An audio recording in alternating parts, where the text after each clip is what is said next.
e não me apresentei, né? Eu vi que algumas pessoas aqui já foram minhas alunas, mas a maioria eu acho que não. Eu sou o professor Henrique, eu sou professor da Escola de Educação da Unirio. Eu atuo nos 3 cursos, no presencial, no presencial vespertino e noturno, e no EAD também. No EAD eu sou coordenador da disciplina de Políticas Públicas em Educação, e no presencial eu tenho trabalhado com Ciências Sociais na Educação 1, Ciências Sociais na Educação 2 e com estágio supervisionado nos anos iniciais do ensino fundamental. Sou professor do Departamento de Didática e atualmente também ocupo a função de coordenador do curso vespertino de Pedagogia. Tá? Então, eu vou passar aqui para quem começa. Pode ser a Aline, para a Aline se apresentar, depois Fabrício e Manuela. Bom dia, meu nome é Aline, eu sou estudante de Pedagogia do presencial, estou no 8º período e sou bolsista de iniciação científica. Olá, eu sou a Fabrícia, eu tenho 46, quase 47 anos, sou casada, tenho 2 filhos, ingressei na graduação pelo CEDERJ, no Polo de Miguel Pereira, eu moro no Rio, né? Em 2019, estou indo para o 7º período, um pouquinho atrasadinha aí com umas pendências do 6º, e a bolsista de iniciação científica desde 2020, e digo para vocês que fez uma grande diferença a experiência com a IC na minha formação. Tem feito, né? Porque ainda não terminou. E é um prazer estar aqui com vocês hoje para compartilhar um pouquinho das coisas que a gente tem conversado e investigado. Bom dia, meu nome é Manuela, eu sou do Pedagogia Presencial, estou no 7º período e comecei a iniciação científica esse ano e, como a Fabrícia falou, tem sido uma experiência muito enriquecedora para a minha formação.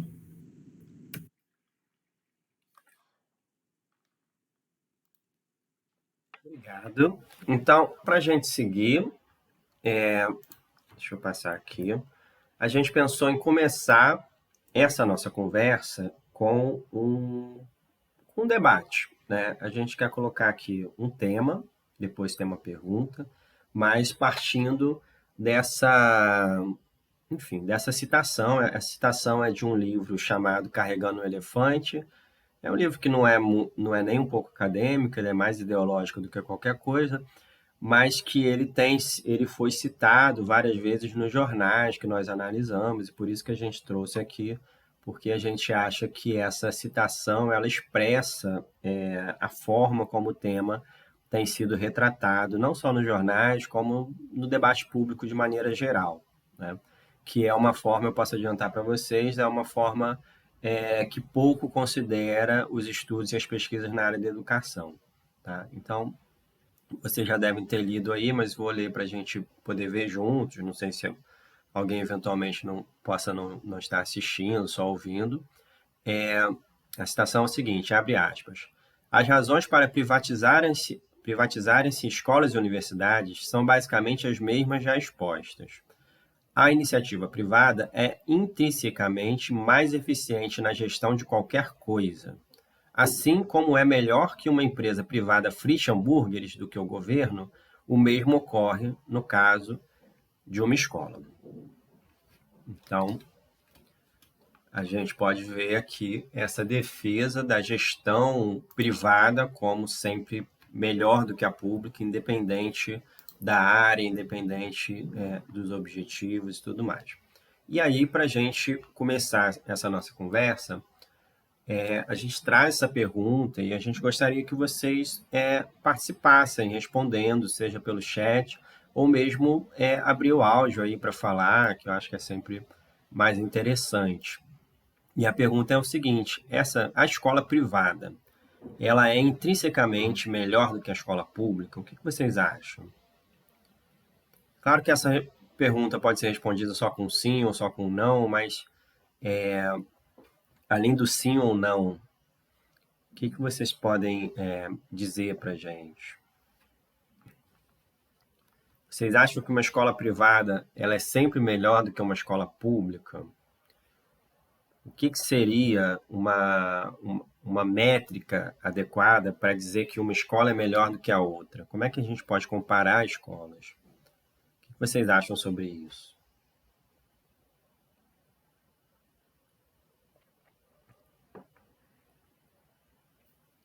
Maria Eduarda acha que não. Mais alguém?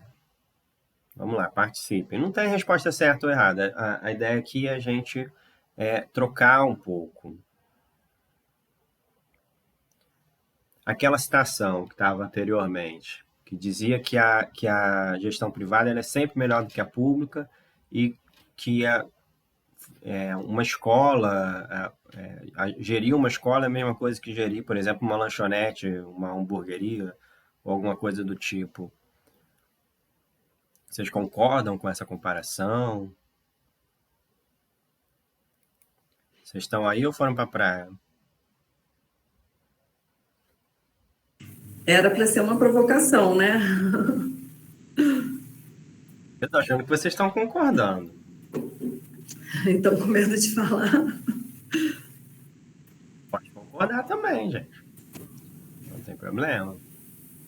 A partir disso, né, dessa pergunta, a gente pode pensar como está sendo mensurada a educação, né? Porque qual é a métrica que está sendo usada para avaliar se a escola privada é melhor do que a pública? Então, a gente tem que fazer sempre essa reflexão, né? Por que a escola pública é melhor, está sendo posta como melhor do que a pública? Quais são os indícios que levam a concluir isso? O Gabriel colaborou ali no chat com uma fala bem interessante, que ele acredita que é muito relativo, mas na maioria dos casos, não. Elas só são mais elitizadas, mas não necessariamente oferecem melhores condições de ensino e melhor educação. Essa questão ele já traz um ponto que é bem interessante, né, do debate, que é essa questão das escolas elitizadas, né? A gente já vai falar sobre isso. Eu acho essencial essa questão que o Gabriel traz, porque quando ele traz aqui a elitização, né, ou a gente pode pensar também na questão da exclusão, já que para ter uma elitização significa que uma outra parcela foi excluída, e isso precisa estar no centro do debate sobre qualidade de educação, né? E a gente tem visto que o debate da qualidade de educação ele tem ignorado isso, ou seja, quando se vocês olharem para os jornais e até no senso comum, é normal a gente encontrar essa comparação, essa simplificação do que é uma escola de qualidade. Então, basicamente, a escola de qualidade é aquela que é capaz de apresentar um bom desempenho. Então, vocês, né, toda vez que sai o resultado da Prova Brasil, que agora chama SAEB, ou mesmo o resultado do PISA, que é uma avaliação internacional, a gente vê esse tipo de comparação. Então, aquilo ali gera um ranking, e esse ranking ele é entendido como uma verdade. Então, a escola que está acima do ranking é a melhor escola, a escola que está lá no final é a pior escola, né? E o que a gente sabe primeiro, que essas avaliações elas não vão medir o aprendizado das crianças, elas não vão medir, não vão ser capazes de olhar para uma escola em toda a sua complexidade. Basicamente, é uma simplificação de tudo que acontece no dia a dia de uma escola para o desempenho que é apresentado no momento ali pontual, que é o momento que as crianças fazem o teste. Então, pega-se aquele resultado para dizer se o professor, a professora é um bom profissional ou não, se a escola é boa ou não, enfim. E a gente sabe que existem outras formas, várias formas, inclusive, de melhorar o desempenho que não tem nada a ver com a melhoria da aprendizagem. Uma delas é essa elitização. Então, a própria exclusão é uma forma enfim, de melhorar o desempenho e que não melhora a aprendizagem. Ao mesmo tempo, se a gente para pensar, não é possível, só com a privatização de escolas, por exemplo, que é o que essas pessoas propõem, ou mesmo com a privatização da gestão das escolas, não é possível melhorar as escolas públicas desse jeito. Por quê? Porque a exclusão não vai servir para isso, né? Então, a gente tem, não só no âmbito da privatização, mas vários outros projetos que também tratam a exclusão como forma de, enfim, de melhoria, né? Então, a gente tem, por exemplo, no caso das escolas cívico-militares, são escolas que são apresentadas como escolas de melhor qualidade, o que não é verdade, tá? Porém, elas se centram basicamente na ideia de que é possível melhorar a qualidade de uma escola através de um rígido sistema de disciplina. E aí, esse rígido código ou sistema de disciplina, na verdade, a gente está falando de códigos de exclusão, já que aqueles que não se adequam a esse processo disciplinar, eles são excluídos.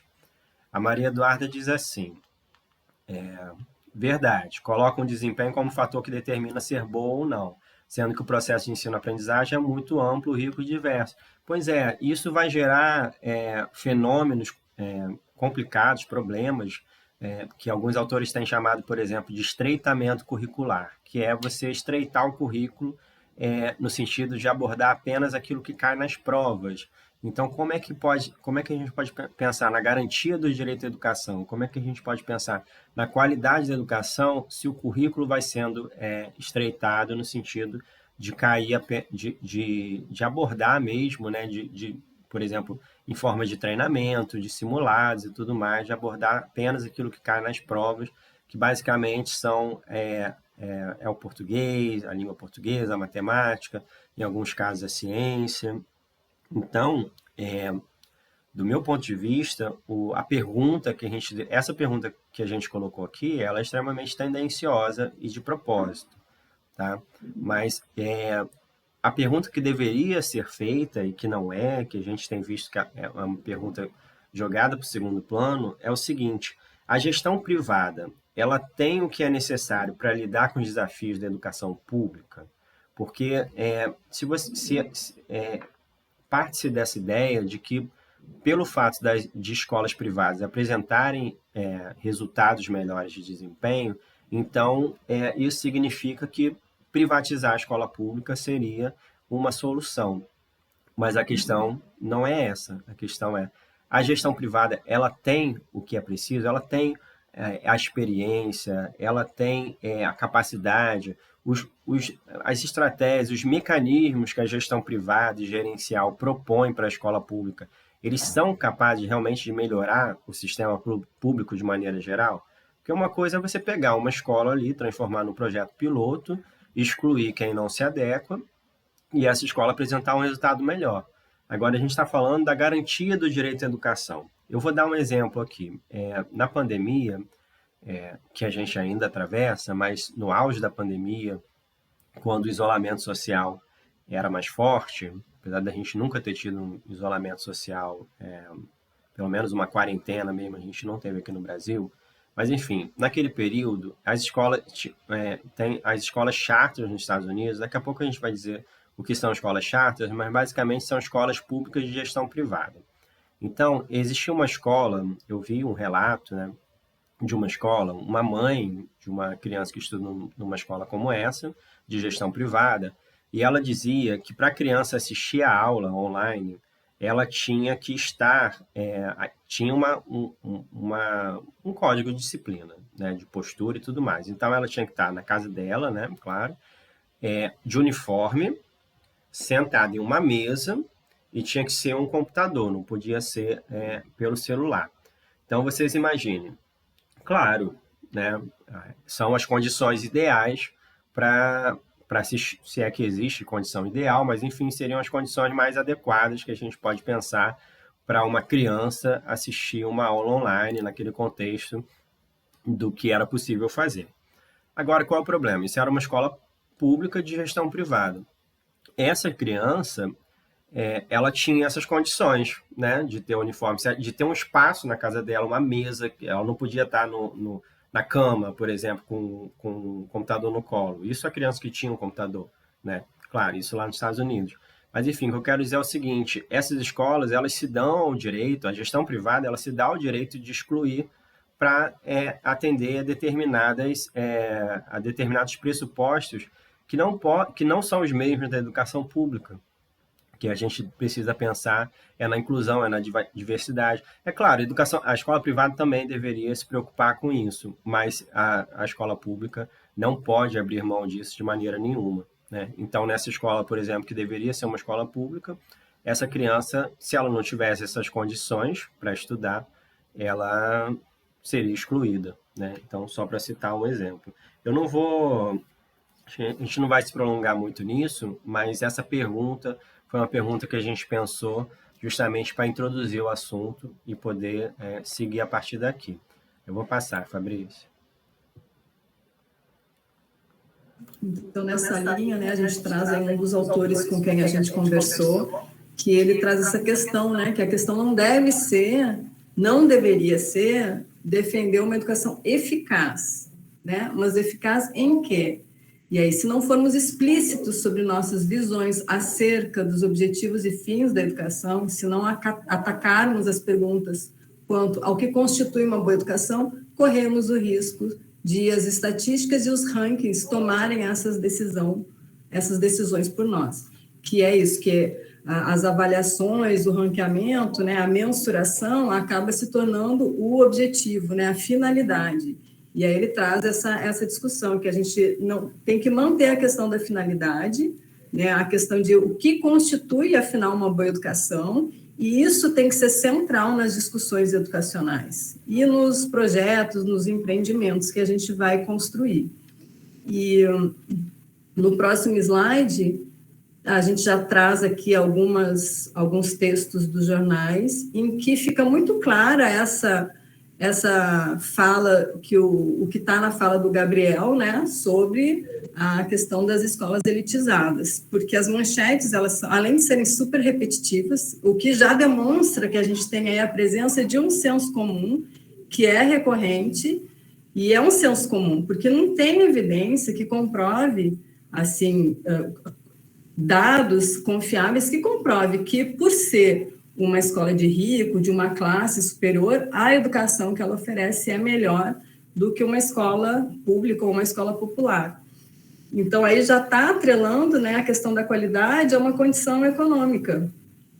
E eles vão também defender a ideia de que essa medida, aqui tem muito presente o exemplo dos vouchers, que é o Vale Educação, que também a gente vai explicar daqui a pouquinho, que é você possibilitar que o aluno, que a família escolha, né, uma escola de melhor qualidade, que na visão deles é uma escola de rico, de elite, para matricular o seu filho. Então, é levar o pobre para a escola de rico.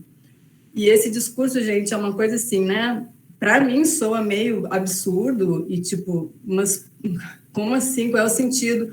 Mas, infelizmente, né, muitas pessoas se atraem por essa ideia. Né, acham assim, nossa, que legal, que bom, que realmente a gente vai poder ter acesso a uma educação de qualidade, a uma escola melhor.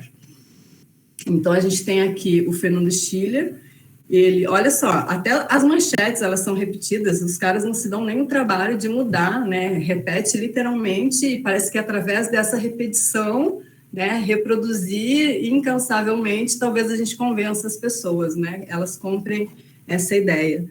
Então, aí a gente vai refletir, né, o que o Bessa está propondo lá, qual é a finalidade, né, o que a gente entende por que concepção de educação a gente tem, né, e aí qual a função social dessa escola, em termos de melhorar o que ela oferece, o serviço que ela oferece, e até que ponto isso vai trazer, de fato, melhoria na qualidade de vida dessas pessoas, dessa classe, né, menos favorecida.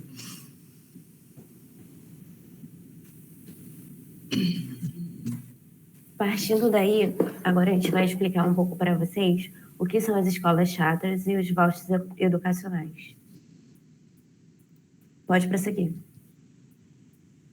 Bom, as escolas charter, elas são escolas públicas geridas total ou parcialmente por entes privados ou organizações sociais que podem receber verbas adicionais de instituições privadas com sem fins lucrativos. Ou seja, a escola charter, ela recebe autorização por parte do setor público para que ela gerencie as escolas. E através disso, vai surgir parcerias público-privadas, convênios para que a escola pública ela passe para a mão, né, dessas entes privadas. Então, se de uma maneira, né, a escola pública ela ocupa a gestão, de exercer a gestão, agora nas escolas charter ela vai dar essa gestão justamente para essas organizações sociais. Só complementando, Aline, nos Estados Unidos, as escolas charters é um formato de escola muito significativo na rede dos Estados Unidos. Dos 50 estados do país, 44 têm escolas charters e são, enfim, milhões e milhões que são destinados para esse tipo de escola. Lá é permitido, inclusive, que as escolas sejam geridas por empresas mesmo com fins lucrativos. Aqui no Brasil, as propostas de charters, elas se centram principalmente na gestão por organizações sociais, OS. Então, é o mesmo que a gente já vê acontecendo há muito tempo, por exemplo, na saúde.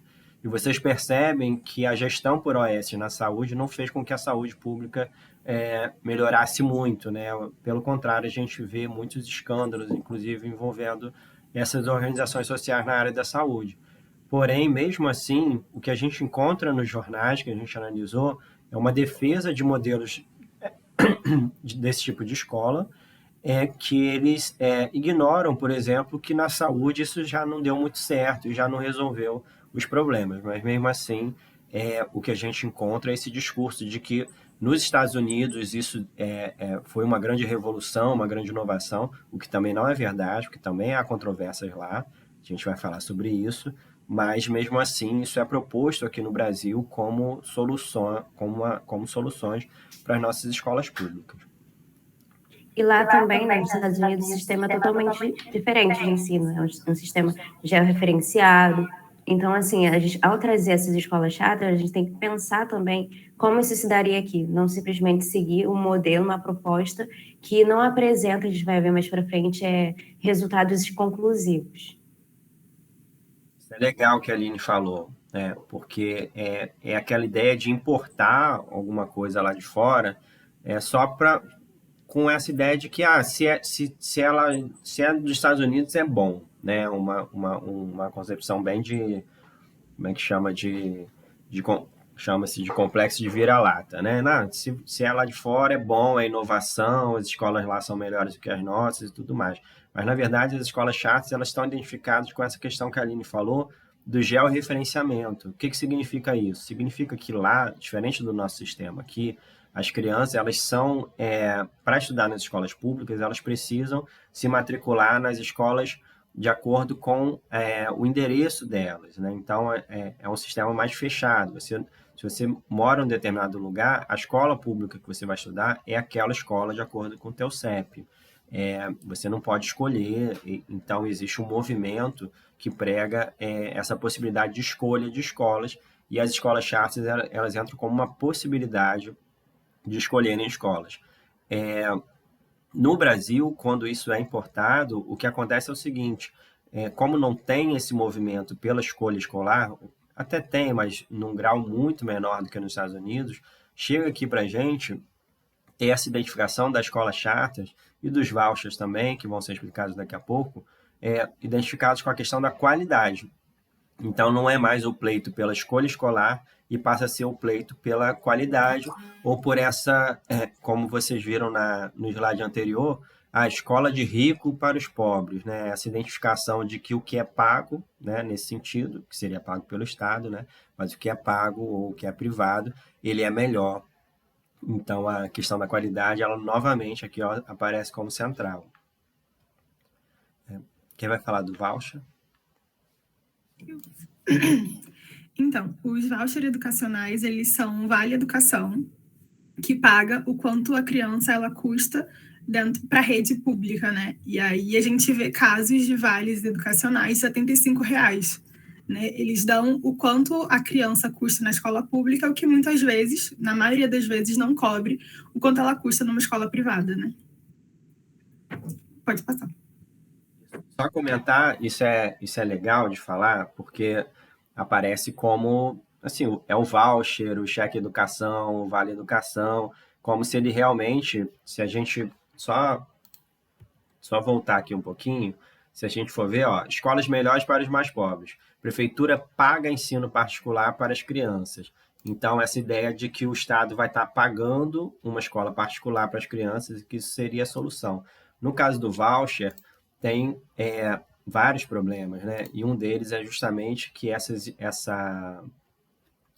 esse subvencionamento do Estado, ele nem sempre é capaz de cobrir os custos da escola. Então, as famílias precisam aportar uma outra quantidade de dinheiro para completar os custos dessa escola. Então, vocês imaginem, se o Estado passa a pagar escolas privadas e que as famílias ainda precisam pagar para além disso, isso significa justamente um processo de exclusão, porque aquelas famílias que realmente não podem pagar, elas não são, enfim, não são abraçadas por esse tipo de proposta.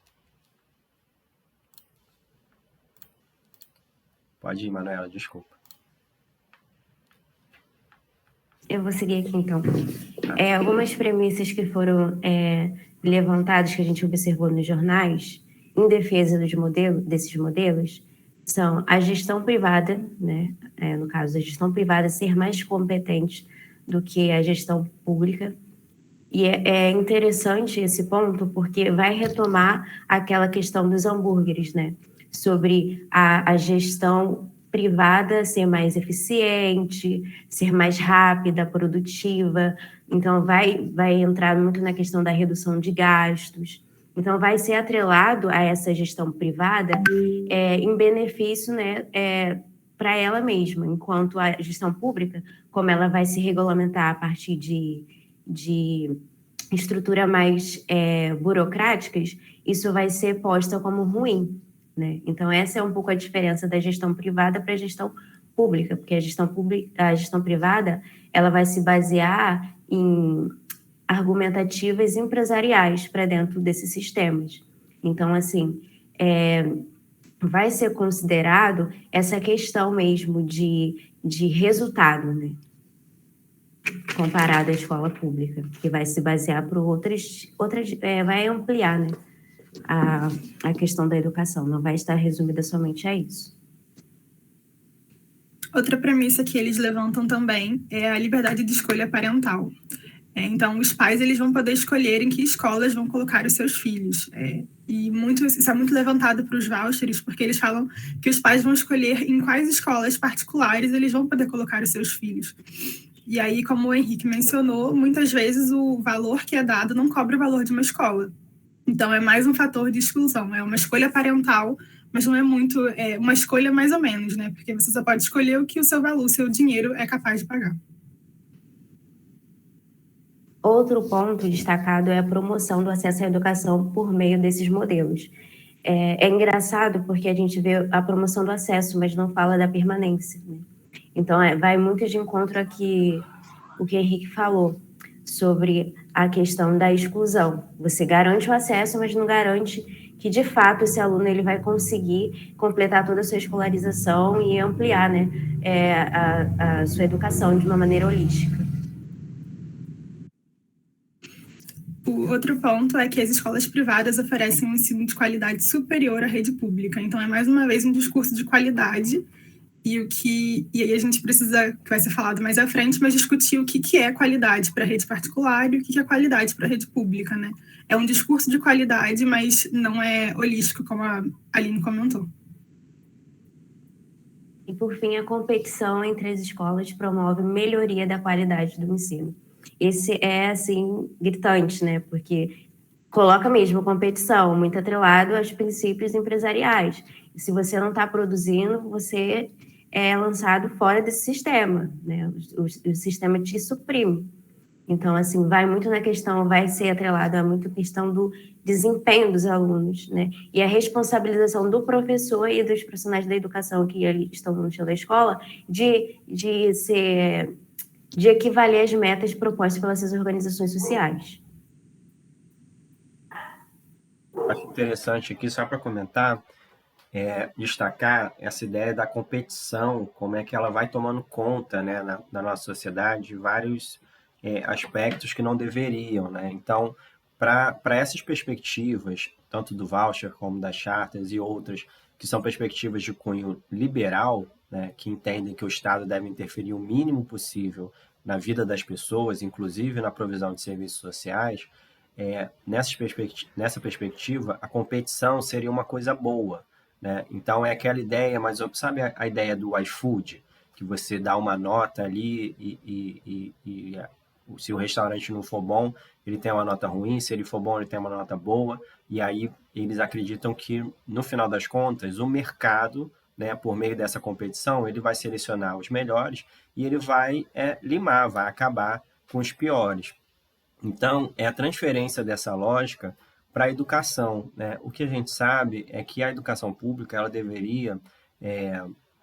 deve, né, se guiar por uma lógica não de competição, mas uma lógica de cooperação, uma lógica de transformação mesmo, né? Então, a ideia deveria ser sempre de pensar em objetivos que são coletivos e não em objetivos pessoais, ou individuais. Então, a competição ela permite a exclusão, permite a busca pelo desempenho individual, ou que seja o desempenho de uma escola, né? Mas ela trabalha com outra lógica, né? Que não é a lógica do bem-estar social, não é a lógica do bem comum, é a lógica realmente de cada um tentando ali se superar, cada um tentando ser melhor que o outro, e a gente sabe que numa competição há vencedores e perdedores, né? E se a gente parar para pensar, numa escola pública não deveria haver vencedores e perdedores, né?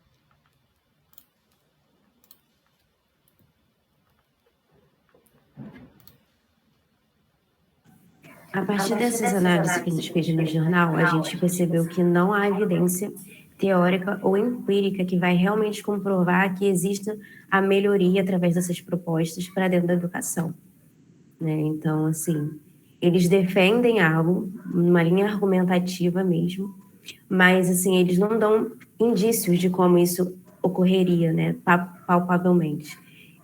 Fica mais no campo do ideário, da idealização, de que a escola privada, ao assumir o controle, vai conseguir garantir a qualidade da educação. E a outra questão é a educação, gestão pública ser inferior, justamente ligando o fato que a gente vai falar mais lá na frente sobre a questão da burocratização, que eles falam que o processo é ruim, né, e viabilizando um sentido de educação muito mais voltado justamente para o que foi falado, de resultados, de mensurações, e através dessas avaliações externas. Pode seguir.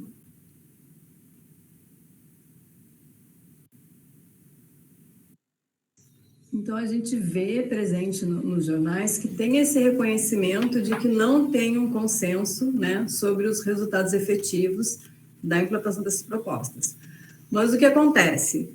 E aí a relevância, né, da gente debater e a gente pesquisar sobre isso para compreender o né, como que isso está sendo apresentado. E é interessante que, apesar de ter esse reconhecimento do não consenso, o tratamento dos textos já indica uma inclinação à defesa desses modelos privatizantes. Por exemplo, o espaço que os argumentos favoráveis ocupam nos textos sempre supera o espaço que os críticos vão estar ocupando.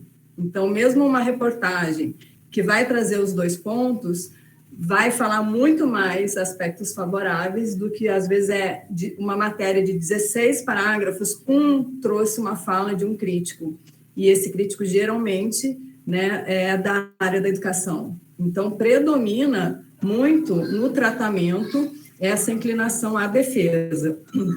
E não é que os defensores tenham mais argumentos, por isso que eles ocupam mais espaço, não, porque eles são extremamente repetitivos no seu discurso, nas suas proposições, então não é que eles tenham mais o que falar, eles só repetem a mesma conversa sempre. Então, nesse sentido, Freitas, no próximo slide, a gente traz uma citação dele, e que ele traz uma discussão muito importante, né, sobre o que ele chama dos reformadores empresariais da educação. E essa reflexão que ele traz ajuda a que a gente tenha um olhar mais crítico, né, amplia o nosso olhar, com uma leitura mais crítica sobre esses discursos, sobre os agentes que estão sendo convidados ou que estão assumindo o posto de especialista na área para falar sobre isso e os seus interesses, né? O clássico a favor de quem e contra quem isso está sendo proposto. Então, diante dessas observações, a gente traz aqui os objetivos, né, que a gente definiu para a nossa pesquisa, que é compreender esses pressupostos dos modelos charter e vouchers apresentados nos jornais, analisar quem são os atores e as organizações que estão propondo debate sobre esses dois modelos e investigar o caráter ideológico e a intencionalidade de defesa ou de combate nos casos apresentados nos jornais. Isso vai ficar mais claro quando a gente partir para a análise, demonstrando aqui nos textos que a gente selecionou. Então, como que foi a nossa trajetória de pesquisa, né? A gente começou com essa pesquisa bibliográfica, buscando os autores que estão debatendo privatização, reforma gerencial, os modelos de charter, de vouchers, bem como a metodologia da análise de conteúdo e metodologias de pesquisa qualitativa, porque a gente vai fazer uma análise do tema qualitativa, né, com aspectos subjetivos que não podem ser objetivados assim, ou mensurados objetivamente. Depois a gente partiu para pesquisa exploratória nos veículos nacionais, através do Google Notícias, procurando lá a palavra-chave, vouchers educacionais e escolas charter. A gente foi fazendo uma leitura flutuante do que a gente estava encontrando e já fazendo uma coleta desses textos, e a gente percebeu que a gente precisava ampliar essas palavras, porque muitas vezes esses modelos apareciam com uma outra nomenclatura. E a gente também percebeu que o Google Notícias estava muito limitado, e a gente foi vendo, qual é o jornal que está publicando, que tem essa pauta aqui, está valorizando essa pauta, a gente foi no site direto dos jornais para fazer essa busca mais ampliada. E a gente foi já organizando, né, e assim, as fases, elas são simultâneas, né, muitas vezes elas não são assim instantes, que a gente termina uma etapa e foi para outra. Então, a gente, quando viu que já tinha uma amostra, assim, bem significativa, a gente foi para organizar, fase de organização. E aí, a gente usou muito o referencial teórico da Laurence Bardin para análise de conteúdo, e ela propõe a primeira fase, que é a organização. Então, a gente teve uma coleta, que foi cerca de 131 textos. A gente começou a organizar numa planilha, com manchete, o veículo, a autoria, a data da publicação e o link de acesso para facilitar a gente voltar naquele texto. E nisso, nessa organização, a gente já foi observando alguns dados preliminares que nos ajudaram a fazer um primeiro recorte da pesquisa, que foi quem está falando mais sobre isso?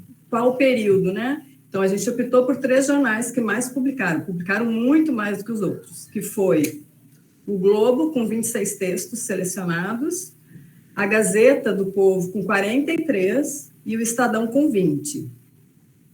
E, além desse recorte, a gente já foi refletindo sobre as hipóteses que a gente levantou no início do projeto e sobre outras hipóteses que foram surgindo a partir dessa leitura flutuante, dessa primeira análise preliminar desses dados. Então, a gente importou esses textos para o Atlas TI, que foi um aplicativo onde a gente fez as outras fases, que foi a codificação, a criação das unidades de registro e de contexto, e a categorização.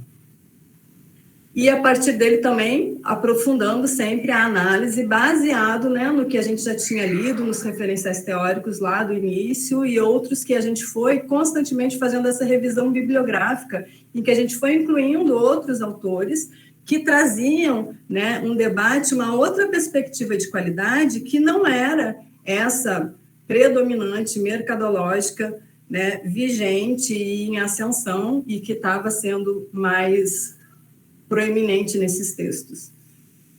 E a gente foi fazendo análise, né, das nossas unidades, né, a gente tinha um texto, então a gente selecionava os trechos que seriam as nossas unidades de análise para fazer aqueles objetivos lá, né, de investigar o caráter ideológico, de ver, né, como que apresenta, qual o tratamento dado, quais são os argumentos, e a partir daí a gente, né, criou as nossas categorias, Foram muitas, foi um processo assim, essa etapa foi bem trabalhosa, né? Que é o quê? Você lê e você tem que criar, né? A gente chamava as etiquetas, né? Ah, isso aqui está relacionado com o quê? Ah, com qualidade, com a questão do desempenho, com a questão da eficiência, com a questão da parceria público-privada, enfim. E aí a gente foi organizando. A gente chegou em...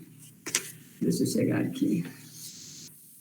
Acho que pode ser para o outro. A gente chegou, então, em macrocategorias, que foi pressupostos, que são os argumentos de defesa, posição contrária, autores, ano de publicação, fontes, que é as pessoas e as instituições que são chamadas, consultadas para falar sobre o tema, as inspirações internacionais, os modelos em outros países que recorrentemente eram citados como exemplos de sucesso, as iniciativas brasileiras, onde isso estava sendo já colocado em prática aqui, e o tipo de publicação, o tipo de texto jornalístico. A gente observou, por exemplo, que a maioria era ou um texto de opinião, um artigo, ou era um texto informativo, uma reportagem, mas com argumentos, né, com um posicionamento assim bem claro. Isso vai ficar evidente aqui daqui a pouco quando a gente mostrar os textos.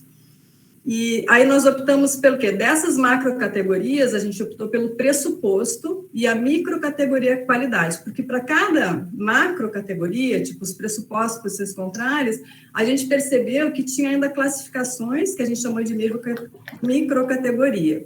E a qualidade é assim, era uma microcategoria que praticamente estava relacionada com todas as outras que surgiam na questão dos pressupostos, né? Vamos dar um exemplo aqui. Parceria público-privada, isso melhora a qualidade da educação, né? A questão da inovação, de trazer outros modelos, né? Propostas pedagógicas inovadoras, isso melhora a qualidade. Então, é uma microcategoria, a questão da qualidade, ela está sendo muito apresentada, né? Como justificativa que esses modelos vão melhorar a qualidade da educação. Então, entre os argumentos, né? A ineficiência da gestão pública, que a gestão privada é mais eficiente, como a gente viu, né? Se é melhor para tudo, intrinsecamente, o desempenho e resultado eficaz. E aí, como a Aline falou, a questão da responsabilização, né, dos docentes e dos discentes. Podemos passar aqui. Bom, complementando o que a Fabrícia falou, são duas manchetes de jornal, né? A primeira fala, o que são as escolas charter e por que você gostaria de ter uma perto de você. E aí, nessa manchete, ela fala que as escolas charter, elas são mais ágeis, elas estão cumprindo metas, e aí a responsabilização do professor entra no fato de que, se o professor não está cumprindo a meta, ele é mandado embora. Então, se ele cumpre a meta, ele é bonificado, né? Ele recebe bonificações.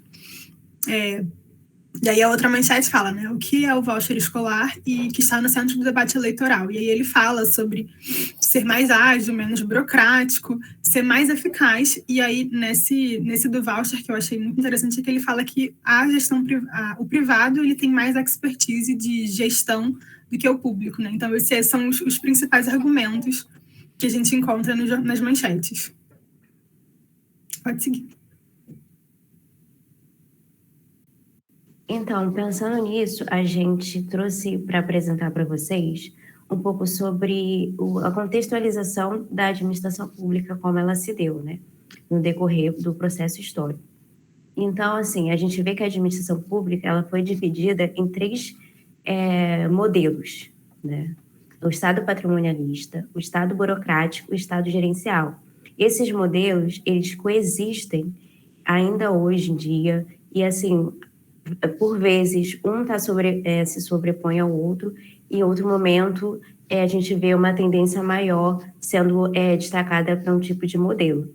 O que a gente observou nos jornais é que o Estado gerencial ele é muito visado nas mídias, ou seja, o princípio do Estado gerencial é muito colocado. E, diante disso, eu vou explicar um pouco sobre cada modelo. O Estado patrimonialista é uma administração que ela não há uma separação do que é público e do que é privado, né? Então, assim, há uma flexibilização muito grande da coisa pública e do bem privado. Não faz essa separação individual. E em contraposição a isso, né, surge o Estado burocrático, que ele vai estar atrelado aos princípios democráticos, vai estar atrelado à questão do estado de bem-estar social, e que vai introduzir para dentro dessa administração a impessoalidade, ou seja, se no momento o Estado patrimonialista ele não fazia essa separação, agora no Estado burocrático vai ser feito, né? E a racionalidade, que vai estar atrelada à questão dos processos, serão mais rigorosos para justamente preservar os direitos civis e a transparência das informações. Então, ela está muito vinculada e relacionada com a questão da prestação de serviço para a população, visando a população.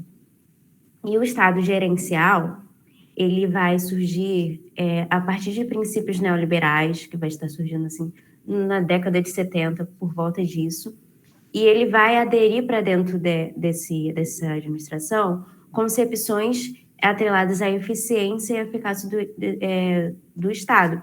Ou seja, é o que a gente falou lá no início, né? Porque, por exemplo, as escolas chatas e os votos educacionais estão muito atrelados aos resultados. Então, a questão do Estado gerencial, ele vai se nortear muito na questão da privatização, né? Então, a gente vai começar a ver discurso com fins nos resultados, em contraposição, né, ao que a gente vê no Estado burocrático. Então, se o Estado burocrático ele se baseia nos processos, já o Estado gerencial ele vai ter como foco o lucro. Isso é muito importante porque, assim, segundo o Anguita, ele vai falar que no estado de bem-estar social, a educação ela vai ser vista atrelada a recursos, a condições dos profissionais da educação, por exemplo, na área da educação, né? Ao PIB. Então, assim, vai se considerar uma questão macro social da educação. Não vai visar somente a questão atrelada às avaliações de larga escala, que é muito presente no estado gerencial. Porque é do estado gerencial que a mídia vai começar a introduzir, essas reformas, né, que aconteceram, vai começar a introduzir questões de avaliações em larga escala, a questão do IDEB, o PISA. Então, assim, vai estar muito atrelado esse movimento de nota, né, de o aluno apresentar um desempenho e o profissional da educação, ele vai estar muito mais sujeito a, como a Manu falou, a uma possível demissão, porque se no estado burocrático a gente tem uma questão de estabilidade, uma organização mais estruturada, né, que garante esse profissional, esse funcionário, o servidor, uma garantia mesmo de autonomia, a gente vai ver no estado gerencial ao contrário, vai ver uma fragilização a partir dos contratos. Agora, se o profissional de educação ele não tá contribuindo para esse sistema meritocrático vinculado, né, a esse pensamento de metas e avaliações, ele é retirado desse sistema. Então, há uma precarização do trabalho do professor. Pode seguir.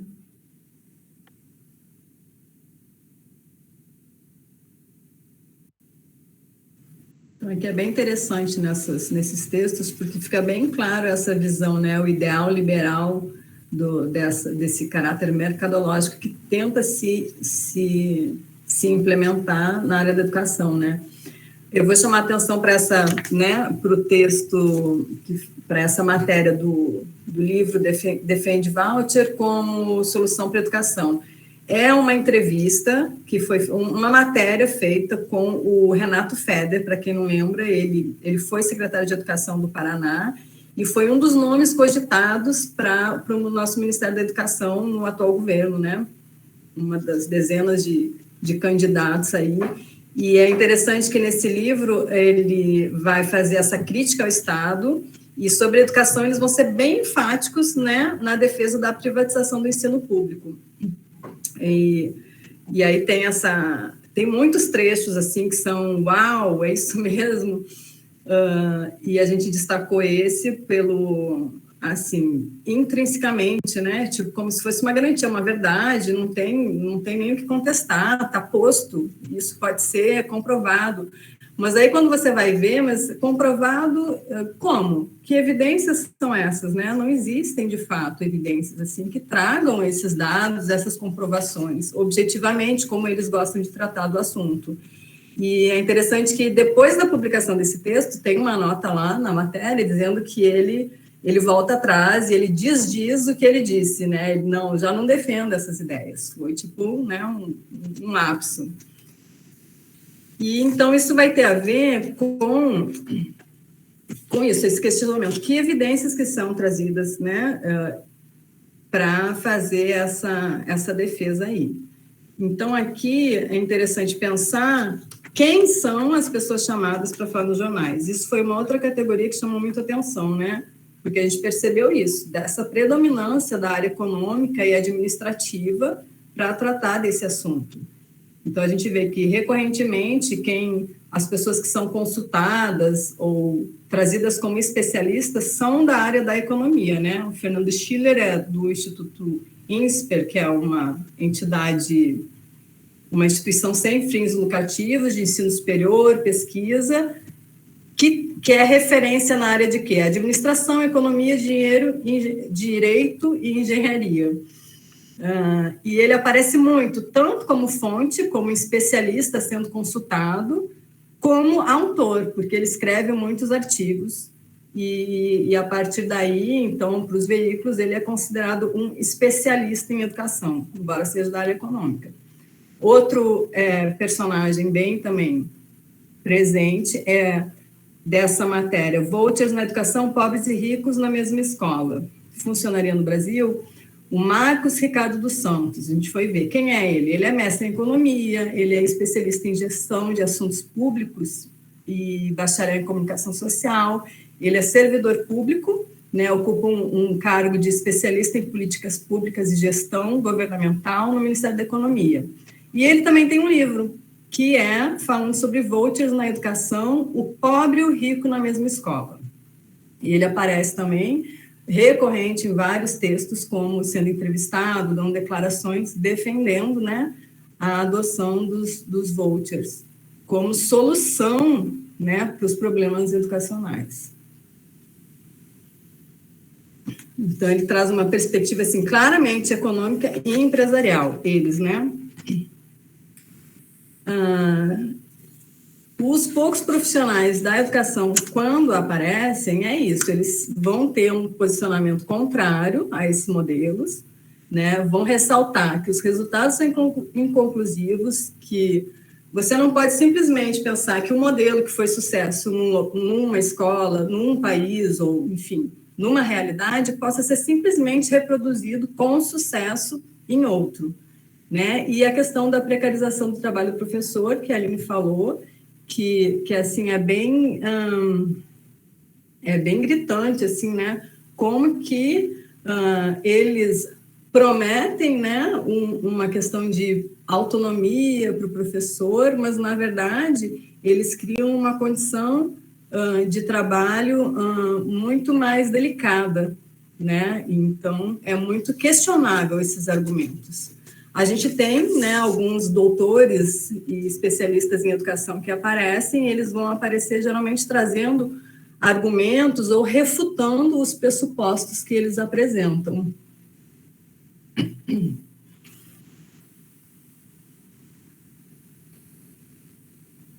Então, aqui é interessante porque a gente tem o Globo, né? Um texto que foi escrito por um jornalista, mas é um jornalista que ele é especializado em educação. E ele traz, né, uma fonte que é alguém reconhecido internacionalmente, que é um professor da Faculdade de Educação de Stanford, que escreve um artigo onde ele faz um balanço sobre essas evidências internacionais e analisa os resultados com a implementação dos vouchers, né? Então, a gente vê aqui o que ele fala. Que nos Estados Unidos há exemplos de estados que apostaram fortemente no modelo e apresentaram um bom desempenho. Mas também tem outros que amargaram péssimos resultados. Então, há também excelentes escolas charter, assim como há outras sofríveis. Da mesma forma, aliás, que há ótimas e péssimas escolas públicas por lá. Na média, as diferenças são mínimas, né? Então, ele fala também que tem a questão do perfil do aluno. O perfil de alunos não era semelhante, é bem provável que essa pequena vantagem das privadas de baixo custo fosse nula ou até inferior ao verificado na média das públicas. Então, sem falar no fato de que havia várias escolas estatais com desempenho superior. Então, mesmo se a gente for usar esse critério do desempenho, ele está falando aqui, gente, isso é questionável, não é bem assim. Então, nesse artigo, ele vai argumentar que há outras políticas públicas cuja evidência é muito mais conclusiva. Então, ele vai dizer, né, que tem outras formas da gente realmente, né, ter mais chances de melhorar, de interferir aí na qualidade da educação. E ele termina citando a experiência mal sucedida do Chile. Os defensores, eles geralmente usam a experiência do Chile como um modelo de sucesso, né? Que ele vai dizer, na prática, país de fato os pais tiveram a possibilidade de escolha, mas ela se deu entre escolas de desempenho igualmente ruim. Esse ponto também vai aparecer em outras matérias, questionando essa promessa de que, né, o pobre ia para uma escola melhor, uma escola de qualidade. Eu acho bacana destacar aqui que as escolas charters, e os vouchers também, mas principalmente as escolas charters, elas, na verdade, elas não são um modelo de escola, né? Elas retratam uma diversidade enorme de escolas. Então, o que caracteriza uma escola charter é o fato de ser uma escola pública com a gestão privada, né? Então, a gestão ela é feita por instituições que são privadas, tendo fins lucrativos ou não tendo fins lucrativos, mas são instituições privadas. Então, uma escola charter, ela pode ter uma estrutura física boa ou uma estrutura física ruim, ela pode ter profissionais qualificados ou profissionais menos qualificados, ela pode ter, enfim, tecnologias ou não ter tecnologias, ela pode ter pode oferecer condições de trabalho, boas condições de trabalho ou condições de trabalho ruins para os professores, para os educadores, enfim. Então, essa diversidade de tipos de escola, ela torna muito difícil essa afirmação que a gente encontra nos jornais e que o Antônio Góes está contestando aqui e trazendo a fala do Martin Carnoy, que é o seguinte, o que frequentemente é feito? Pega-se uma experiência de sucesso para dizer, olha, as escolas charters funcionam. Afinal de contas, em Nova York, tem uma escola que é charter e ela apresenta um bom desempenho e ela é fantástica e ela é que isso é aquilo. A gente encontrou muito isso nos jornais, né? Os tais dos exemplos de sucesso. A questão, que foi até a questão que a gente colocou no início aqui do painel, a questão não é essa. A questão é privatizar a gestão de escolas ou privatizar as escolas é um meio de melhorar as escolas públicas, a rede pública de maneira geral? Não é isso que a gente tem encontrado. E esses defensores das charters, eles ignoram isso ou eles omitem isso quando trazem essa proposta para o Brasil. Então, a proposta é sempre apresentada como alguma coisa que deu muito certo lá fora, e não é verdade. Lá fora existem escolas boas, escolas charters boas, escolas charters ruins, como existem escolas públicas boas, escolas públicas ruins, e a gente sabe que a diversidade do que compõe uma escola, né, a complexidade, a escola é viva, a escola ela é composta por pessoas, então é muito difícil fazer esse tipo de comparação, né? O que a gente entende como política pública é que a privatização da gestão não é uma política pública eficaz para melhorar as escolas, né? Ela tem gerado, pelo contrário, exclusão, enfim, desvios de finalidade. Quando a Aline falou sobre a questão da gestão burocrática, da gestão gerencial, ou seja, nessas escolas, por exemplo, não é preciso de um concurso público para contratar professor. Pode-se demitir um professor, uma professora a qualquer momento, né? Não é preciso, por exemplo, licitação ou nenhum processo nenhum processo burocrático e formal, por exemplo, para fazer compras de materiais. Então, isso também abre uma série de brechas para, inclusive, desvios de dinheiro público, né? Então, todas essas questões elas estão postas nesse debate. E é interessante, Henrique, que ele fala, o Carnoy, quando ele fala dos vouchers, ele fala de um grande risco que tem em migrar os escassos recursos estatais para as instituições particulares, que é levar os melhores alunos das escolas públicas para escolas particulares, para piores escolas particulares, né? Então, não haveria aí nenhum ganho individual para o aluno, né, que era o melhor numa escola pública, vai para uma escola particular, mas que ela não é tão boa. Então, não tem um ganho para o aluno, e para o Estado a perda é muito significativa, quando ele perde esse recurso que deixa de ser repassado para a escola pública, para aí dar essa vaga aí para essa pretensa, né, escola particular, que seria melhor só por ser particular. Então, não teria um custo-benefício real, né? Então, esse argumento, cairia por isso, já cairia por aí, no caso, né, como você falou das charters, no caso dos vouchers, não faria muito sentido. Exatamente. Você leva os alunos que apresentam melhores desempenho para outras escolas, isso faz com que cada aluno desse, o financiamento, ele é per capita, é por aluno. Então, cada aluno desse que deixa de estar numa escola pública regular, significa que o financiamento dessas escolas públicas também é reduzido, né? Então, essas escolas, elas acabam também tendendo a piorar nesse sentido de ter menos financiamento, ou seja, da precarização dessas escolas. Então, esse fenômeno da privatização também gera a precarização das escolas públicas que já existem.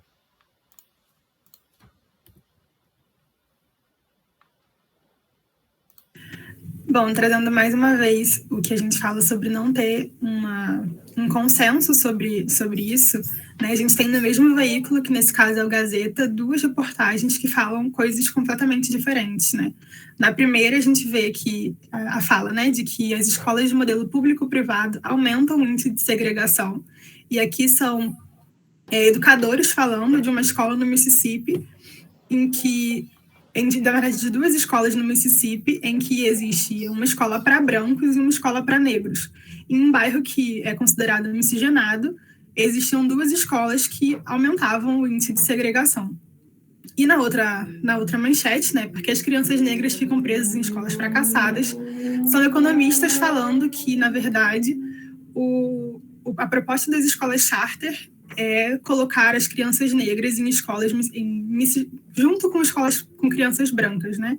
Então, que isso diminuiria a segregação. Na verdade, a gente tem que uma coisa que foi posta na prática, que a gente, na prática, viu que não funcionou, que não diminuiu a segregação, e a segunda reportagem é uma idealização de uma coisa que pode vir a acontecer.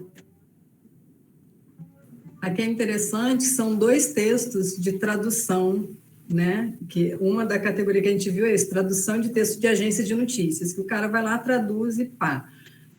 Aqui a gente tem na primeira, foi uma reportagem, então traz, né, argumentos e contra-argumentos. A outra é um artigo de um economista, e ele traz, assim, claras distorções acerca dessa coisa da segregação, né, e faz uma relação absurda, né, que é isso, a escola com maioria negra é mais violenta, ocorrem violências, assim, que são incontroláveis, porque é de maioria negra. Então, que é uma injustiça o sistema querer deixar, né, os negros segregados em escolas ruins, usando isso, né, como um argumento de que não, a gente tem que levar, né, os negros, como os pobres, para as escolas melhores, para as escolas de uma classe mais elevada.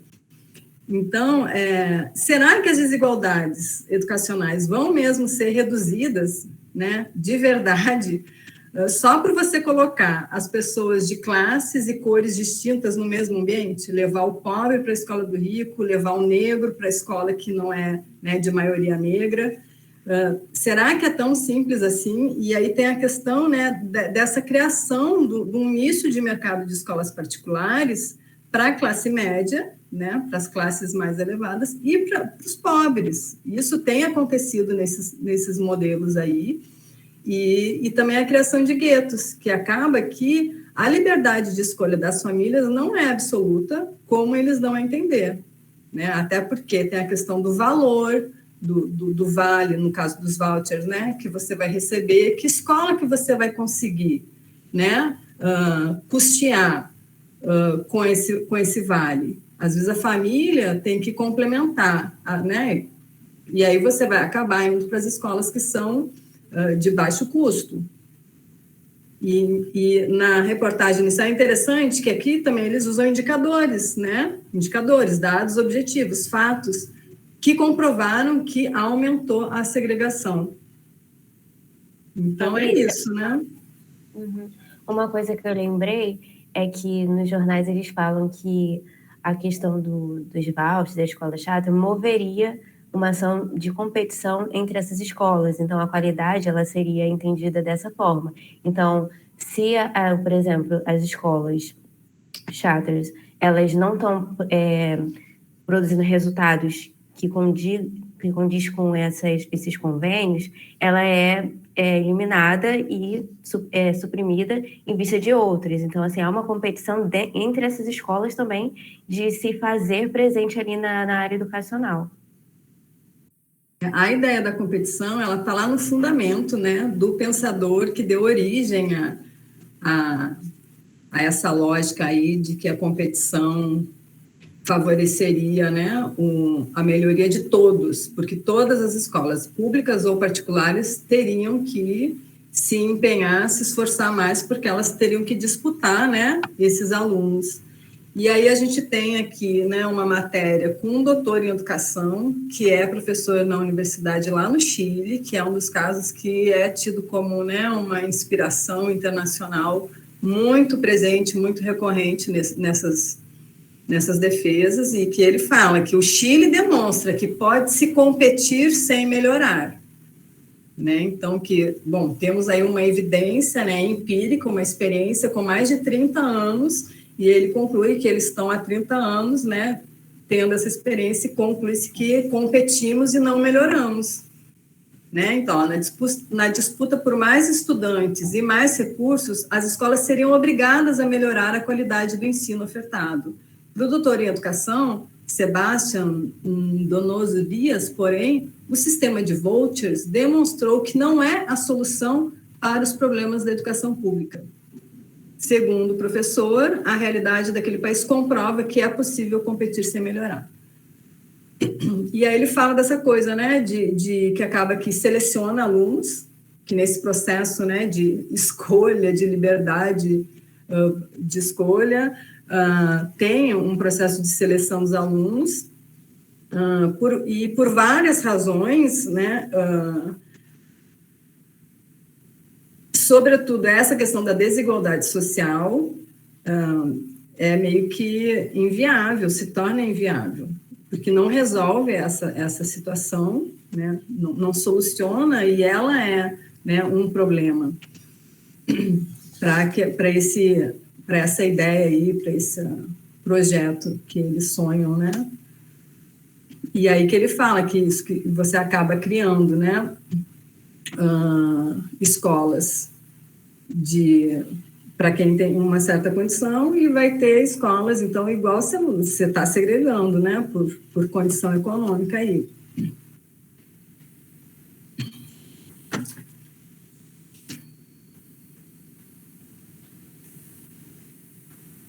Bom, Rodrigo Constantino, ele aparece muito, ele tem uma coluna na Gazeta, e quem é ele, né? Um jornalista, ele também é economista, e é interessante a descrição dele, né, no Twitter: economista, jornalista, liberal com viés conservador, contra extremistas de todos os lados.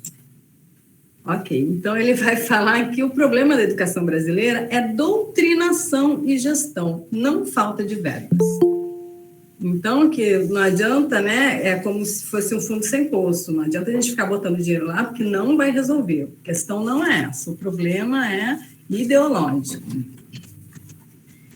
E o Schiller, que também aparece bastante, ele vai, né, defender essa questão da gestão privada como mais eficiente, e aí vai citar, né, exemplos internacionais, e vai questionar o que aconteceu em Goiás sobre a resistência, né, por parte dos estudantes e dos professores, e aí ele coloca, né, que é uma questão, assim, bem corporativa, de sindicato, ser contra, que os críticos, né, eles, enquanto críticos, deviam ser mais abertos para saber o que realmente acontece lá, conhecer essas propostas, enfim.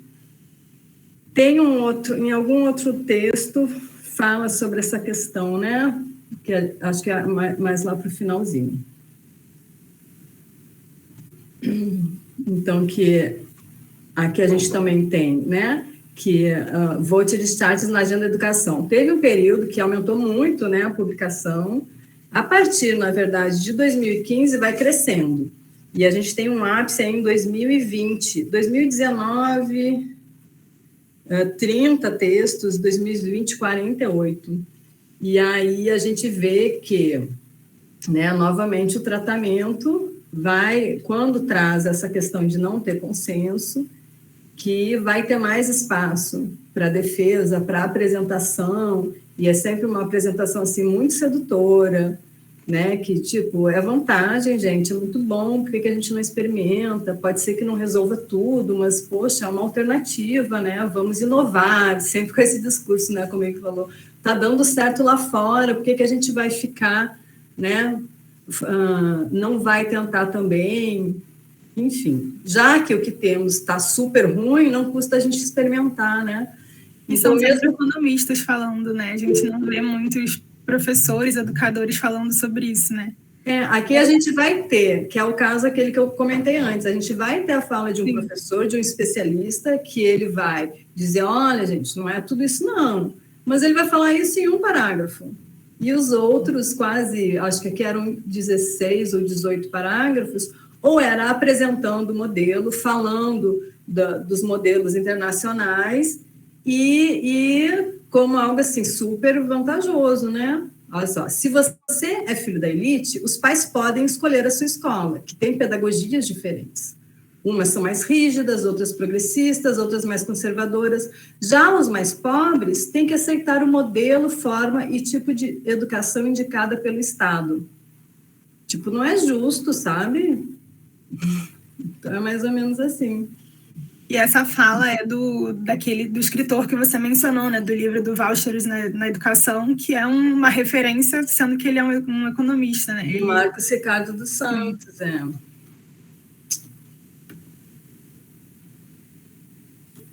E aqui, né, essa coisa de que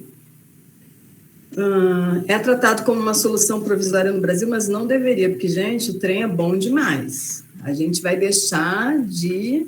Então, ele fala, né, o sistema de votos apresenta vantagens e pode ser uma alternativa permanente. Isso é uma reportagem, tá?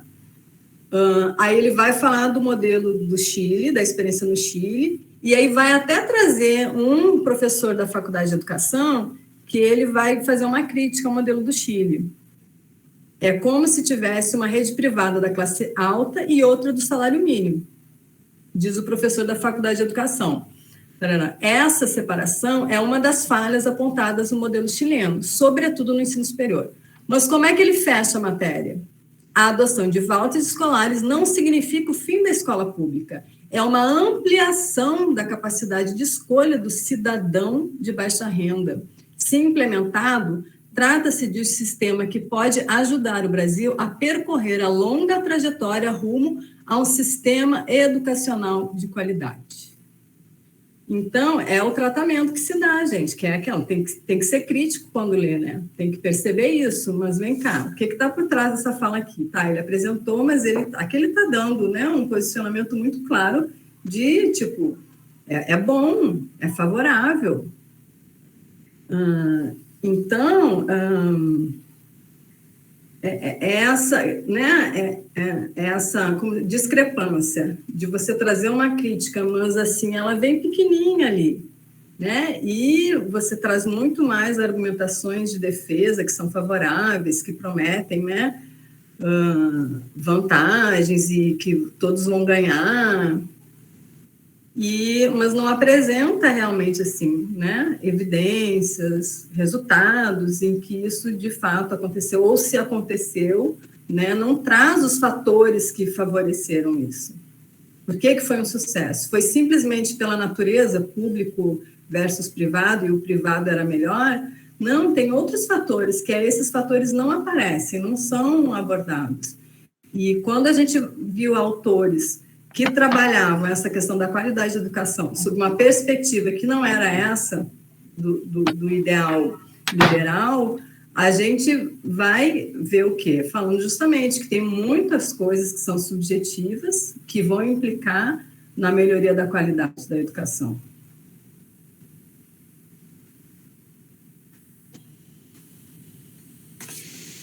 Bom, vou aproveitar então, meninas, quero fazer uma fala assim para tentar, enfim, apresentar um pouquinho das nossas conclusões a partir da pesquisa. Eu vou pedir para vocês também irem me complementando na medida que vocês quiserem, mas eu quero aproveitar também para responder a Bruna Vicente, que fez uma pergunta excelente aqui no chat, e aí eu espero fazer isso tudo nessa fala. Primeiro, eu acho que a gente pode perceber, e aí olhando para essa famosa frase aí do Darcy Ribeiro, né? Afinal de contas, esse evento é comemoração dos 100 anos que faria Darcy Ribeiro, né? Essa frase, para quem é do presencial, né? Ou mesmo para quem é do EAD e já foi lá no nosso campus, na URCA, sabe que essa frase está escrita lá no muro da nossa universidade, né? A crise da educação no Brasil não é uma crise, é um projeto. Eu acho que ela é excelente para a gente pensar todos esses temas, porque, de fato, essa ideia da qualidade, ou melhor, a ideia da má qualidade da educação pública, ela é construída no senso comum, inclusive por meio dos jornais que a gente tem visto. Os jornais, eles ajudam ao mesmo tempo a construir essa ideia, mas também eles usam o senso comum, eles partem do senso comum ao mesmo tempo que eles estão construindo esse senso comum, né? É uma relação dialógica, né? Mas que a gente vê uma predominância, como foi observado aí nas últimas reportagens, né? Uma predominância de um debate não educacional, ou melhor, um debate não pedagógico para questões educacionais, né? Então, as soluções para a educação, né, é uma crise que é construída. Isso não quer dizer que não existam problemas na escola pública, tá? Mas eu discordo dessa ideia da crise da educação pública, porque a escola pública ela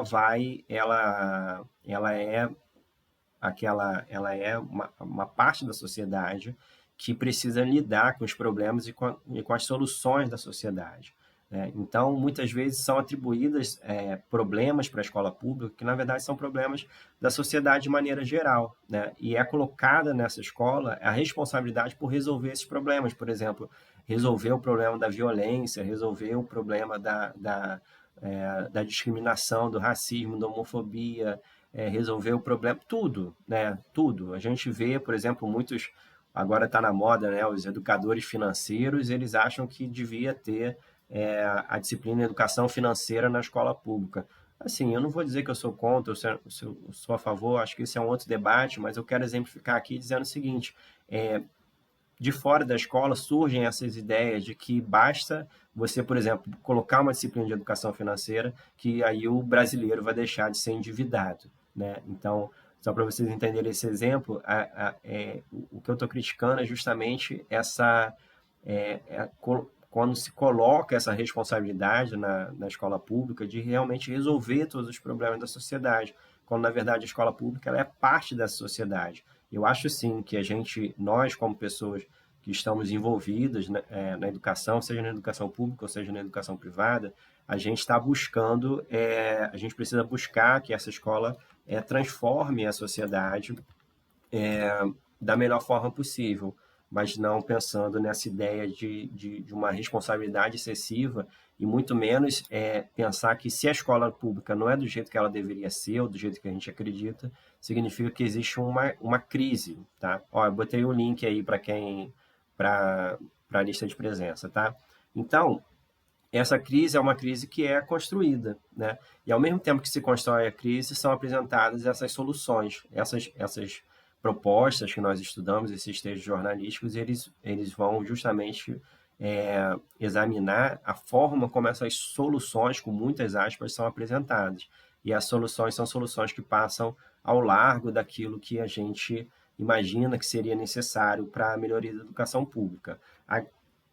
Gabriela, não, a Bruna fez uma pergunta, inclusive citando o Plano Nacional de Educação. Perceba o seguinte, o Plano Nacional de Educação, ele não está sendo cumprido, nós estamos em 2022, o plano é até 2024, ele não será cumprido, a maior parte das metas do plano não serão cumpridas, e isso pouco é colocado nos jornais, nas mídias de maneira geral, como um problema. Existe um número absurdo de escolas no Brasil que não tem saneamento básico, que não tem biblioteca, que não tem quadra para as crianças praticarem educação física, praticarem esportes. Enfim, existe déficit de professores no Rio de Janeiro, né? A rede municipal do Rio de Janeiro, que é uma rede enorme de uma cidade importante do Brasil, ela tem déficit de professores, faltam professores, e por faltarem professores, não é garantido, por exemplo, tempo de planejamento para esses educadores, né? A gente sabe que a educação precisa ser planejada, os educadores eles precisam de tempo para planejar as aulas. Eu estou citando esses exemplos para mostrar para vocês como realmente existem muitos problemas nas escolas públicas, mas não são esses problemas que estão aqui nos jornais, né? O problema que está no jornal é justamente essa é justamente uma simplificação, né? Essa crise que é pintada aí é uma simplificação da escola pública. Alexandre, eu já vou resolver essa questão do formulário, tá? Acho que eu esqueci de abrir para pessoas sem o e-mail da Unirio, já vou resolver, tá?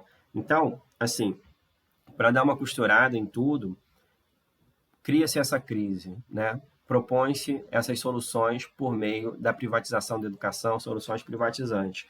E aí a Bruna perguntou, poxa, mas isso não é contrário à legislação educacional, por exemplo? É contrário, tá? É contrário. Os princípios que estão na LDB, que não é nem só no Plano Nacional de Educação, não. Esses princípios, como a gestão democrática, está na LDB, está na Constituição Federal, tá? Porém, apesar disso, isso é atropelado. E é uma questão, eu tenho até um texto que discute isso, porque a gestão democrática, ela sim, vamos usar a palavra, né? Ela é intrinsecamente contrária, por exemplo, à gestão gerencial ou à gestão privada. Por quê? Você imagina o seguinte, aqui está dizendo assim, olha, a função da escola agora passa a ser atingir um determinado índice de desempenho. Uma boa escola é que tem um índice X de desempenho, né, que está lá no topo do ranking. Agora, como é que a gente pode falar de gestão democrática se a missão da escola ela já foi definida de fora para dentro, né? Ela já está definida a priori, e não ali. Como é que pode falar em gestão democrática se não é a própria escola que está pensando e repensando e replanejando e definindo quais são os seus objetivos, qual é a sua missão mesmo, né? E mais do que isso, essa ideia de colocar pessoas de uma instituição privada para gerir uma escola pública, isso contraria totalmente a gestão democrática. Isso aconteceu, Bruna, em Goiás, tá? Em Goiás tentaram implementar a escola charters em 30% da rede goiana, do estado de Goiás, uma rede grande também, com mais de 1.000 escolas, e o Ministério Público conseguiu barrar mesmo esse projeto, conseguiu anular os editais, e um dos argumentos era justamente porque isso feria o princípio da gestão democrática. Tá? Não só a gestão democrática, tem também o princípio da valorização dos profissionais da educação, porque pela Constituição e pela LDB, a valorização dos profissionais da educação está vinculada à estabilidade e ao ingresso no serviço público. Tá? Isso está explicitamente lá na lei. Tá? E quando se fala nesses modelos, a gente está falando de profissionais contratados, por exemplo, via CLT e não mais por concurso público. Então, existem esses conflitos, porém, infelizmente, apesar de realmente serem contra a lei, apesar de ferirem princípios da educação, em muitos lugares, essas escolas elas continuam a ser implementadas. Tá? A gente tem em Porto Alegre, a gente tem em Minas Gerais, tá? A gente tem um projeto novo agora em São Paulo, enfim. Então, essas questões elas vão sendo discutidas. Na própria legislação, existem outras leis que vão favorecer, né, a inclusão desse tipo de escola. Então, realmente é um debate, é uma disputa. Essas coisas estão em disputa aí no campo da educação. Vocês querem complementar, meninas? Eu vou ver a questão do formulário aqui, tá, Alexandre? Eu estava escrevendo justamente sobre isso, né? Que os economistas, eles não dialogam com os profissionais da educação, nem tampouco com as políticas públicas educacionais, como é o que você falou sobre e a Bruna, né? A gestão democrática, a valorização do professor. Então, esbarra muito no que a gente entende da educação brasileira, né? Quanto à Constituição, né?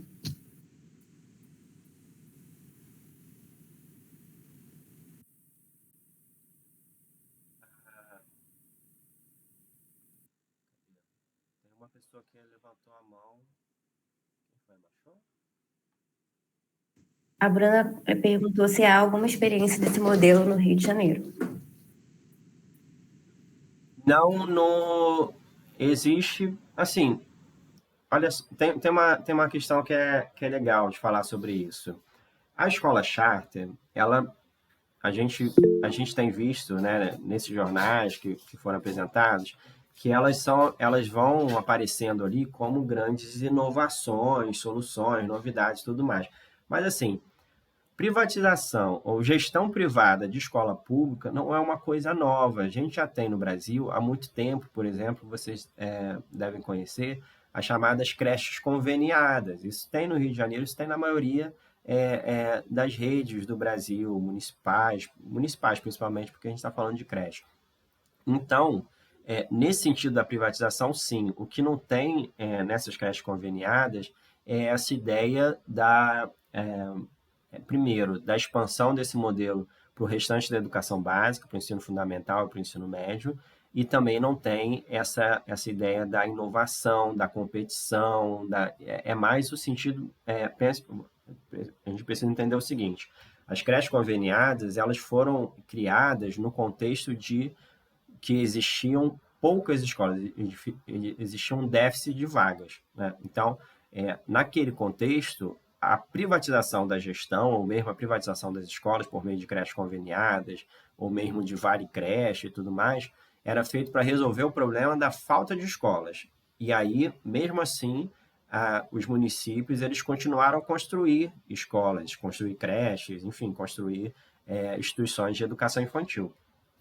Agora não, agora a gente está falando, inclusive, de propostas, algumas delas tentam substituir escolas que já existem, escolas públicas que já existem, que é o caso de Goiás, por escolas geridas por organizações sociais, né, identificadas com essas charters dos Estados Unidos. Tá? Então, assim, respondendo assim, depois de florear muito, mas respondendo mais objetivamente a sua pergunta, não tem no Rio de Janeiro escola charter nesse sentido.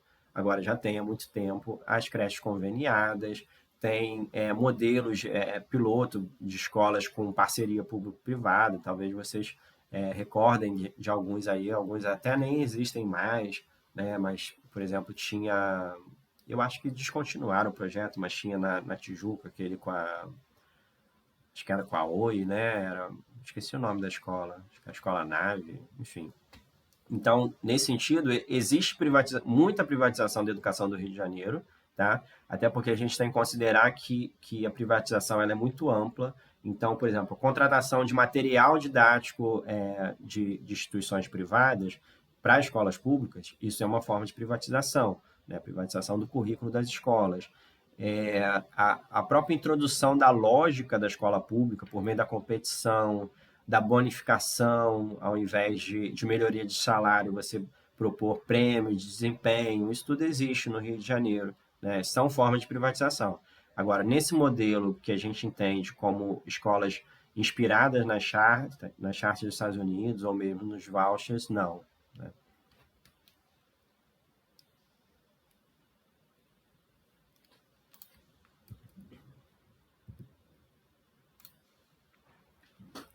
Vocês querem complementar? Tem perguntas, pessoal? A gente ainda tem um tempinho, se vocês quiserem.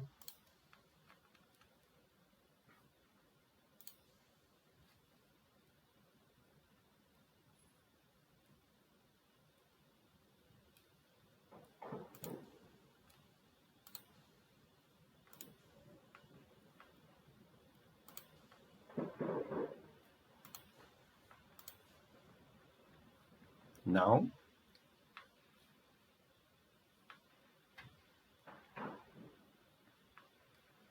Bom, então eu vou colocar o link de novo aqui. Eu tô tentando resolver isso, Alan. Não sei se vocês conseguem me ajudar. Eu tô procurando aqui, não tô achando. Nas configurações. Espera aí. Ah, já achei. Ó, tô tirando agora. Atualiza aí e entra de novo. Que eu acho que agora vocês vão conseguir. Eu abri aqui, Henrique, tá abrindo. Tá dando para preencher. Então, acho que algumas pessoas que não estão com o e-mail da Unirio não estão conseguindo. Eu mudei agora. Então, eu não tô com o e-mail da Unirio, por isso que eu abri. Então vai dar certo. Olha, gente, muito obrigado. Preencham lá a lista, tá? Por enquanto só tem 13 respostas. Faltam algumas pessoas responderem ainda. A gente agradece muito a participação de vocês. Fica aí o convite também para conhecer a pesquisa, para fazer pesquisa na universidade, né? Eu vi que tem muita gente nova aqui na Unirio. Pelo menos no início, o pessoal estava falando que é do presencial. Não sei se entraram também pessoas da pedagogia EAD, mas fica aí o convite também para conhecer a nossa pesquisa e outras. A gente está aberto aí. Muito legal vocês terem tirado aí esse tempo aí no sábado de manhã de vocês, já sábado de tarde agora, né? Para a gente ter essa conversa sobre esse tema que eu acho que não sei se é um tema eu gosto, né? Mas eu sei que não é um tema tão divertido para todo mundo, mas é um tema super importante e que realmente são ameaças para a nossa educação pública e que é importante a gente estudar e compreender cada vez mais. Então, meninas, dê a palavra final de vocês aí e a gente encerra.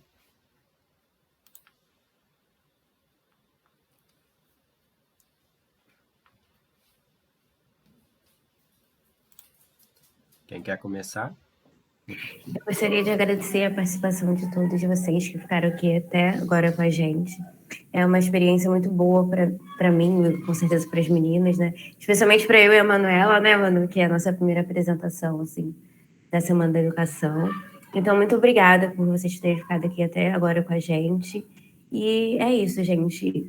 Uma coisa que eu gostaria de pontuar é que a gente tem que levar em conta, né, a questão da subjetividade dos indivíduos, não somente da qualificação e da formação cidadã, né? Então, esses princípios são fundamentais para a gente conseguir perpassar uma qualidade na educação, né, pública. Nesse sentido, assim, de uma educação mais holística para o nosso país. Obrigada. Como a Aline já me citou, eu vou falar também. Fiquei bem nervosa, era a minha primeira apresentação, mas eu fico muito feliz, eu gostei muito da participação de todos. É muito legal a gente poder estar falando sobre a nossa pesquisa. O debate é muito enriquecedor e principalmente quando eu comecei a pesquisar, me fez muito pensar e refletir sobre o que é a qualidade, o que a gente, nós, enquanto professores, desejamos para a qualidade na educação, o que a gente entende como qualidade na educação, e pensar nessa lógica de público e privado, para mim, foi muito importante. Então, eu queria agradecer, espero que tenha sido muito bom para vocês, enriquecedor como foi para mim. Eu também só tenho a agradecer a atenção e a motivação para a gente pesquisar e compartilhar esse conhecimento, né? Realmente a questão da qualidade da educação é um tema que interessa para toda a sociedade, porque afeta a vida de todo mundo, né? E é um debate que é cheio de dualidade, de contradições, de inverdades, né? Que a gente vive nesse momento em que verdades assim surgem, enfim. E cuidar, né? Para mim chamou, à medida que eu fui estudando sobre isso, a questão do senso comum, como ele está arraigado nas nossas concepções e como a gente muitas vezes não percebe que a gente compactua com ideias mas de onde veio isso? Né? Por que eu tenho 2 filhos, né? Um filho de 5 anos e a minha filha de 12 foi agora para uma escola pública pela primeira vez, e a gente está tendo essa experiência, né, de ver qual é a diferença, afinal. Talvez aqui na nossa realidade, na nossa cidade, né, é isso, é uma situação. E a escola para qual ela foi, a escola de qual ela saiu, tipo, não podem retratar, serem tomadas como retrato de uma realidade nacional. Então, a gente tem que ter muito cuidado com isso, né? Como a gente analisa os dados, as informações que nos chegam, e até que ponto a gente está buscando um conhecimento verdadeiro, genuíno, de quem a gente está ouvindo, baseado em que opiniões e em que pressupostos a gente está construindo, né, a nossa visão. Então, como educadores, né, é muito presente isso. Que concepção de educação a gente realmente tem e está construindo? Então, obrigada, e espero que a gente possa ter também inspirado vocês a, sobretudo, pesquisarem, né? Quando falava que pesquisa, assim, é realmente uma atividade que eu considero hoje fundamental para a formação, né? Embora talvez eu não siga, né, aí a vida acadêmica por muito tempo, mas ter participado, né, de uma iniciação científica mudou muito, muito, muito a minha formação como pedagoga, né? É a segunda graduação que eu estou fazendo, a primeira foi em comunicação, eu também me envolvi, mas mais com extensão, e acho que, assim, a dica seria isso, né? Podendo, participem de grupos de pesquisa que, né, pelo menos não no Rio, a gente tem tantos maravilhosos professores, assim, fantásticos, pesquisadores, e isso ajuda a abrir a nossa mente de uma maneira, assim, surreal. Então, obrigada e um bom fim de semana aí para todo mundo. Obrigado, pessoal. Fabrício, espero que você siga assim, tá? Carlos tinha levantado a mão. Você quer falar, Carlos? Eu gostaria de falar umas palavras pelo seguinte: eu adorei a palestra de vocês, adorei a pesquisa de vocês e principalmente a metodologia que vocês usaram. Eu achei fantástico abrir essa discussão. Fico muito orgulhoso de estar ingressando numa universidade que patrocina e tem vocês como alunos. Eu fico muito orgulhoso disso e muito feliz de ter vocês como futuros companheiros da licenciatura. Obrigado, Carlos. A gente agradece demais a sua participação e a participação de todo mundo aqui nesse painel. Foi realmente uma experiência incrível poder trocar com vocês aqui. Ano que vem tem mais Semana de Educação, mas ao longo do ano aí haverá outros eventos e a gente vai se esbarrando lá pela Unirio também.